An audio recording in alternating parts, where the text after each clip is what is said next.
Nós sempre falamos aqui sobre que o inferno não é uma coisa real. A pessoa, se morre e não aceitou a Jesus, vai para o inferno. Não é isso o que a gente, pelo menos é o que a gente fala aqui. Só que alguns textos da Bíblia dão-nos a entender de que realmente o inferno acontece. E tem uma pergunta, um SMS que chegou ainda há pouco, aqui antes de começar o programa. Deixa eu ver se a pessoa já não mandou de novo, aí sumiu ele aqui. Não, mas está aqui, ó. E a pessoa está nos desafiando aqui nesse sentido com relação à explicação do inferno. Certo. Por que vocês distorcem a Bíblia quando falam que o sofrimento do inferno não existe? Se a Bíblia fala que haverá choro e ranger de dentes, e onde o fogo nunca se apagará.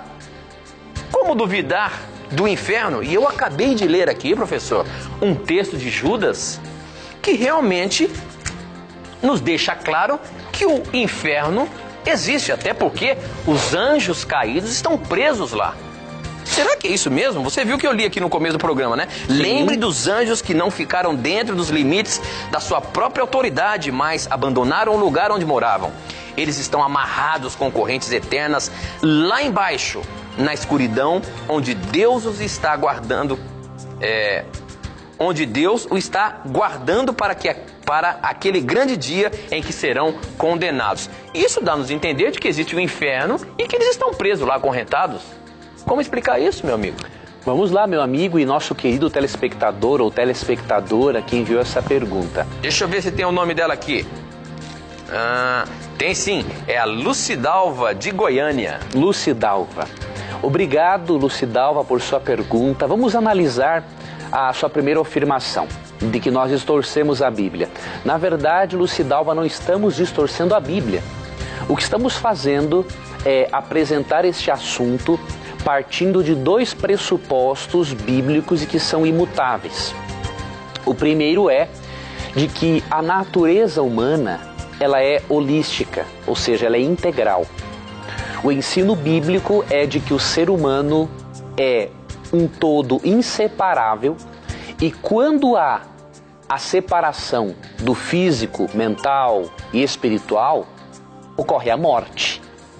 Neste caso, o ser humano deixa de existir porque a Bíblia apresenta uma visão holística do ser humano.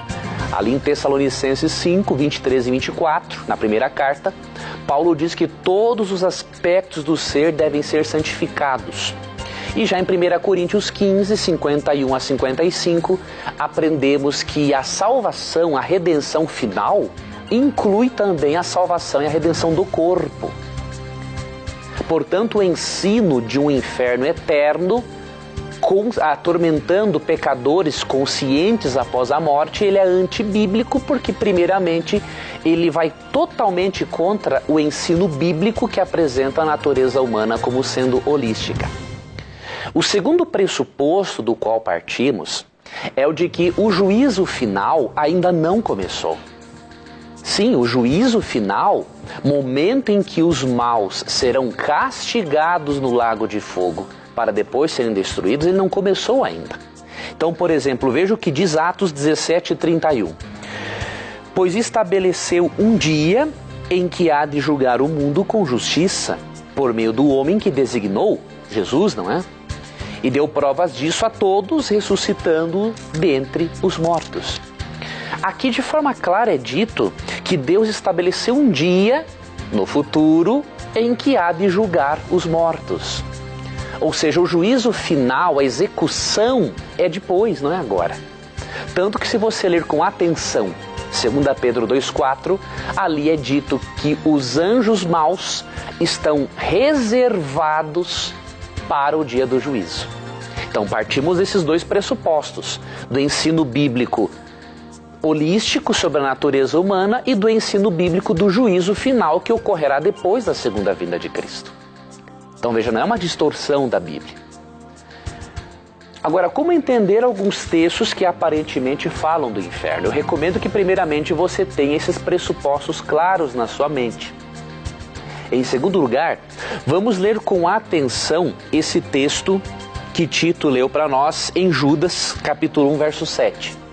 Vamos lê-lo com um verso paralelo e aí você vai compreender que, na verdade, o texto está dizendo o contrário do que a princípio você pensa que é.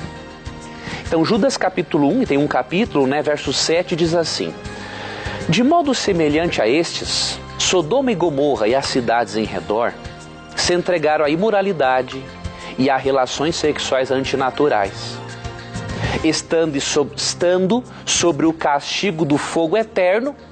Elas servem de exemplo. Aqui diz que Sodoma e Gomorra são um exemplo do castigo eterno que os ímpios sofrerão no juízo final, depois que Cristo voltar. Agora temos que fazer uma pergunta. Aqui diz que essas cidades são postas como exemplo de castigo eterno. Temos que fazer uma pergunta. Os habitantes dessas cidades estão sendo punidos hoje? Essas cidades continuam queimando? Vamos analisar o texto paralelo, 2 Pedro capítulo 2, verso 6. E aí, com esse texto, nós finalizaremos a resposta a essa pergunta para seguirmos a outras, e depois eu vou sugerir para você alguns artigos no blog do programa. 2 Pedro 2,6 diz assim: também condenou as cidades de Sodoma e Gomorra, reduzindo-as a cinzas, tornando-as exemplo do que acontecerá aos ímpios. Que texto claríssimo! Aqui é dito que Sodoma e Gomorra são um exemplo do que acontecerá com os ímpios. Vamos reunir as duas informações, tanto de Judas 1,7 quanto de 2 Pedro 2,6? Judas 1,7 falou que o castigo é eterno. 2 Pedro 2,6 afirma que as cidades foram reduzidas a cinzas e que este castigo de reduzir a cinzas é um exemplo do que acontecerá com os ímpios. Não é difícil de compreendermos que o castigo é eterno nas consequências e não na duração do castigo. Sendo que Sodoma e Gomorra foram destruídas e reduzidas a cinzas, o texto está nos ensinando que, na verdade, as consequências da destruição do ímpio são eternas, ou seja, ele nunca mais vai ressuscitar, ele passará pela chamada segunda morte. A Bíblia não fala que o castigo, o sofrimento é eterno, ela fala que as consequências do castigo é que são eternas. E se o sofrimento dos maus fosse eterno, nós contradiríamos o ensino bíblico holístico sobre o ser humano. O ser humano só pode ter consciência e estar vivo se o corpo, a espiritualidade e a mente, tudo está trabalhando harmonicamente. Então eu recomendo que você se aprofunde nesse assunto, tendo esses pressupostos, e aí você vai perceber que, na verdade, o ensino bíblico, como apresentamos, ele é coerente e não contradiz a palavra de Deus.